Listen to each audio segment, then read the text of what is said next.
Gang, what's going on? So I want to give some love to a couple Yankee people, but then I'm going to have to levy out some criticism too. So, and I think it's justified, and I'm going to get into that. But before I do, if you're not subscribed to the channel, please do so. And if you do, please hit the like button and the notification bell as well if you enjoy the content. I'm on the road to 25,000 subs. I want to try to get there this year if we possibly can. So, but it's also really helpful to the channel's growth and greatly appreciated too.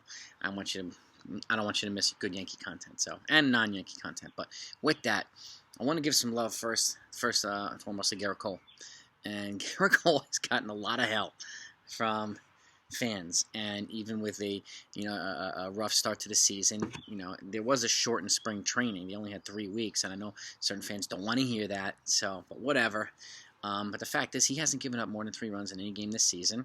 Okay, his ERA has gone down from 7 to 3.00 now. He's back to himself. Okay, after a slow start, like a lot of other starters who are back to themselves as well. Okay, it's just the way that it is, and he's historically started slow, so it's been his history for several years. But with that, I mean, he's a big part of why the team has the best record in Major League Baseball right now. Okay, and they haven't had that since late September of 2019, so it's pretty cool. Okay, don't know how long it's going to last, but it's pretty cool to have it. And even in his last 2 games, he accomplished something he's never done in his career too. Okay, he went two straight scoreless outings. We're not giving up any runs, and less than 5 hits. Okay, in both outings. So, or 5 or less hits, I should say, in both outings. He's never done that in his career. So, kudos to him. And again, to me, he hasn't been embraced yet by a lot of the Yankee fans. It reminds me of Roger Clemens, and I've said this before. It took a while for Yankee fans to embrace Roger Clemens. He was loathed when he came here, and one of the reasons why is because they traded David Wells for him, and David Wells just thrown off a freaking perfect game. He was beloved. I loved David Wells too. I have a David Wells jersey, but I also love Roger Clemens, and his contributions here were, at the highest level as well. And I'm confident Gerrit Cole's going to do the same thing. I think he'll get a title here. I hope he wins a Cy Young, at least one, and I hope maybe he'll throw a no-hitter too. That would be really, really cool. And I'm hoping more fans will give him credit. And again, I like to give credit when it's due. I like to give criticism when it's due too. I don't levy out hate or anything like that, but criticism, when I think it's justified, I'll do it. And in this case, I want to give Gerrit Cole some love, man. And he's one of my favorite Yankees. It's been since he's come here. So, and I know he's under the big contract and all this stuff. So I get the criticism. And again, people have it's right to offer criticism when people feel it's justified. So, but with that, the other guy I want to give credit to is Brian Cashman, because he's gotten a rash of hate too, just like Gerrit Cole, right? And he's a big reason, moves that he's made, some underrated moves, the trade, which is paying off, right, with Minnesota. Where are the Cashman haters now? Where are the IKF haters? Where are you guys?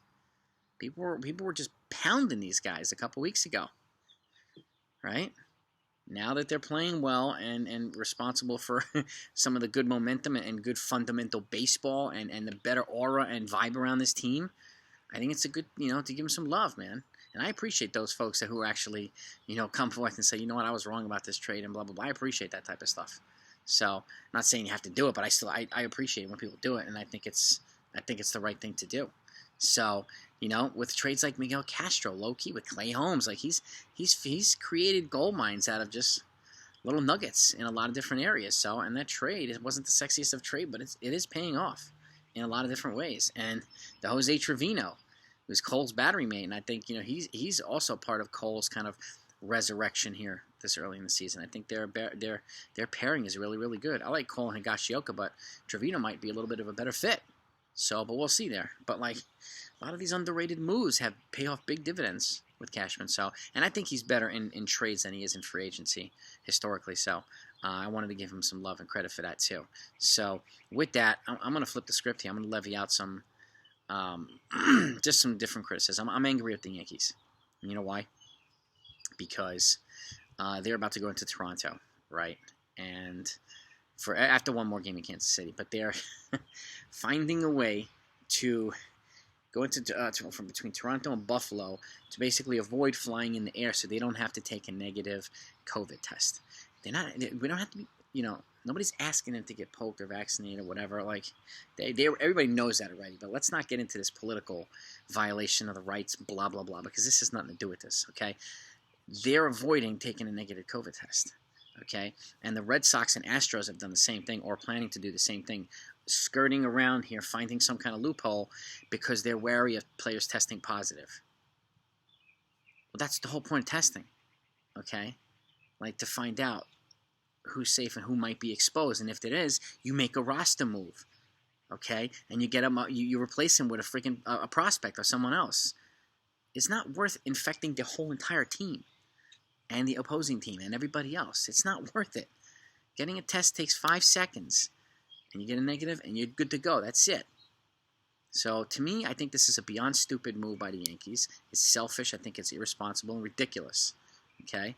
And again, they're doing this. I'm not making this up. I'll actually attach the article down below from the New York Post, and you can see. You can read it for yourself and make up your own judgments. But again, let's not turn this into this whole political thing, because it's not. This is common sense. Okay? Looking out for your teammates. Because I wouldn't want to be positive and go over there with my team. I'm not going to do that. Why the hell would I do that? Stay home, quarantine, let somebody else get an opportunity. Then we can come back in a few days and play. I mean, it's really not. I mean, there's a couple weeks ago, I don't remember if it was the Cardinals or a couple of teams, they had like 5 or 6 or 7 COVID positives at the same time, and it screwed up their momentum. I don't want that to happen to the Yankees. So, this is really not rocket science. This stuff is common sense, and I don't understand why the Yankees are doing this. To me, I have to levy out some harsh criticism towards them for this one. I disagree 100% with this. You might not, and that's totally okay. You give me your insight in the comments one way or the other, obviously. But this one's not cool, man. Not cool. Skirting, avoiding even testing, not cool. Let's get into this.